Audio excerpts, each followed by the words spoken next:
नमस्कार मंडळी. तर मी आज इथे थालीपीठासाठी लागणारे जे साहित्य आहे त्याचं अचूक प्रमाण आणि कोणते साहित्य लागणार आहे ते सांगते. तर बडीशेप घेतलेले आहे 100 ग्राम, जिरे घेतलेले आहे 100 ग्राम. इथे डाळींमध्ये मी मूग डाळ घेतलेली आहे पाव किलो, चणा डाळ घेतलेली आहे पाव किलो, धणे घेतलेले आहे 100 ग्राम, जाड पोहे घेतलेले आहे 100 ग्राम, बासमती तांदूळ घेतलेला 1 किलो, उडदाची डाळ घेतलेली आहे पाव किलो. तर आता हे सर्व जे साहित्य आहे ते आपल्याला मंद आचेवरती खरपूस भाजून घ्यायचे आहेत.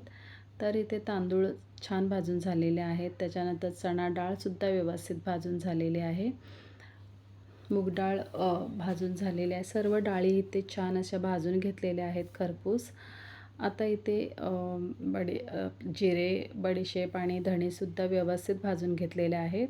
तर इथे भाजणी रेडी झालेली आहे. आता हे सर्व जे भाजणे आहे ते मी दळून आणलेले आहे आणि सुगंधित असं थालीपीठाचं पीठ दळून आणलेलं आहे आणि थालीपीठसुद्धा रेडी झालेलं आहे. व्हिडिओ आवडल्यास लाईक, शेअर, सबस्क्राईब.